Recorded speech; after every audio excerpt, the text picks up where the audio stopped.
जय माँ काली दोस्तों।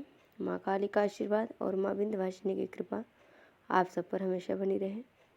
दोस्तों, आज हम इस वीडियो में बात करेंगे ब्रह्म मुहूर्त के महत्व के बारे में, इसके रहस्य के बारे में, ब्रह्म मुहूर्त की ऊर्जाओं के बारे में, और बात करेंगे कि ब्रह्म मुहूर्त में उठने से क्या असाधारण बदलाव एक व्यक्ति के जीवन में आता है, और एक ध्यान प्रक्रिया के बारे में जानेंगे जिसको करने पर ईश्वरीय ऊर्जा का प्रभाव आपके शरीर में बहुत तेजी से शुरू हो जाएगा।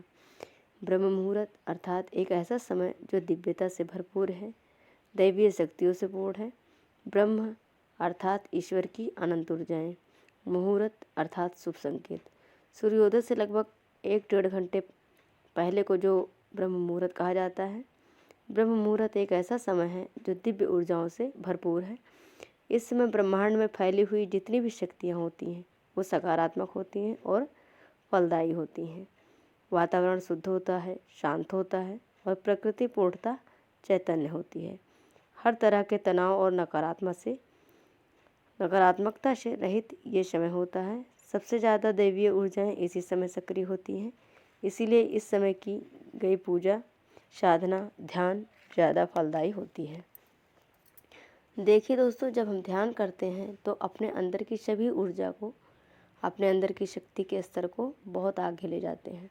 हम लोग परमात्मा के ही एक अंश हैं, परमात्मा के ही संतान हैं। जब हम ध्यान में होते हैं, अपनी पूजा में होते हैं, तो अपने परमपिता से बात कर रहे होते हैं, उससे संबंध स्थापित कर रहे होते हैं। और जैसे जैसे हमारा संबंध हमारे परमपिता से जुड़ने लगता है तो हमारे अंदर ऊर्जाएं जो सुप्तावस्था में होती हैं वो जागृत होने लगती हैं और हमारी ऊर्जा का स्तर बढ़ने लगता है, और फिर हमारा जीवन परिवर्तित होने लगता है। हमारे जीवन में बदलाव आने लगते हैं, चमत्कार होने लगते हैं हमारे जीवन में। और जब ध्यान, पूजा, साधना ब्रह्म मुहूर्त में की जाती है तो बहुत जल्दी हमारा संबंध हमारे परमपिता से उस अनंत ऊर्जा से जुड़ जाता है, क्योंकि इस समय किसी भी प्रकार की बाधा, किसी भी प्रकार की नकारात्मक ऊर्जा हमारे रास्ते में नहीं आती, और साथ ही भौतिक संसार की हलचल इस समय नहीं होती। पूर्णतः शांति होती है और हमारा पूरा ध्यान हमारे पूजा में, साधना में होता है।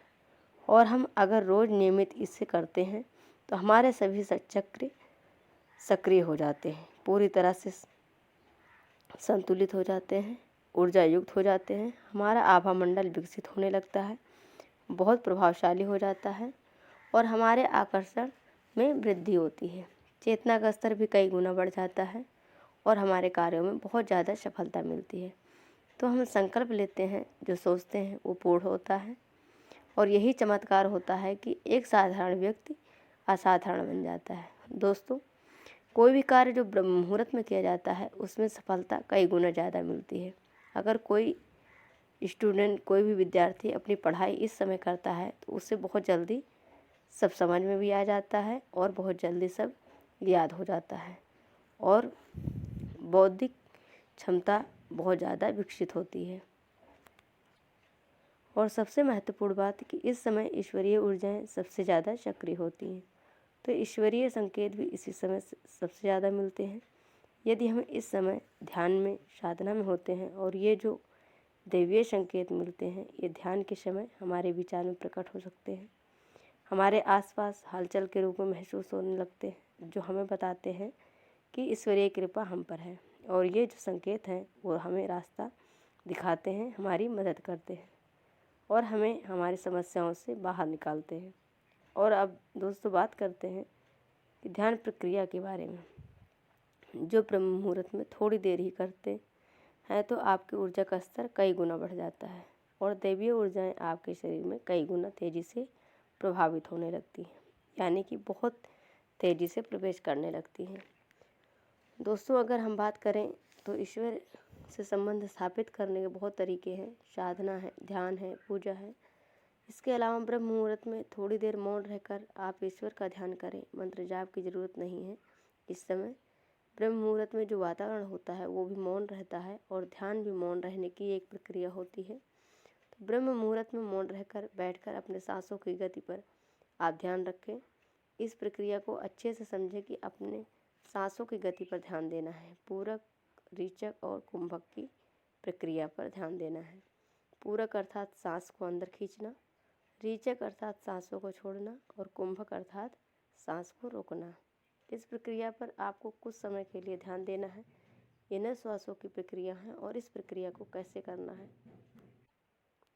ध्यान प्रक्रिया को कैसे करना है, इसके बारे में अगली वीडियो में बात करेंगे। इस प्रक्रिया में हम अपने आप को, आत्मविश्वास को पहचानने की कोशिश करते हैं, जो सांस के माध्यम से होता है। ये जो ध्यान की प्रक्रिया है, इसे सिर्फ ब्रह्म मुहूर्त में 10 मिनट नियमित करनी है। इस ध्यान प्रक्रिया के बाद जब आप अपनी पूजा साधना करेंगे तो स्वानुभूत ऊर्जाओं को आगमन आपके शरीर में बहुत तेज़ी से होगा और अपने को बहुत ज़्यादा ऊर्जित महसूस करेंगे और आपकी इच्छा मनोकामना सब पूरी होगी। जो आप सोचेंगे, जो आप इच्छा करेंगे, वो सब पूरा होगा। तो आज की वीडियो में इतना ही। आशा करते हैं कि हमारी जानकारी पसंद आई होगी। जय माँ काली, जय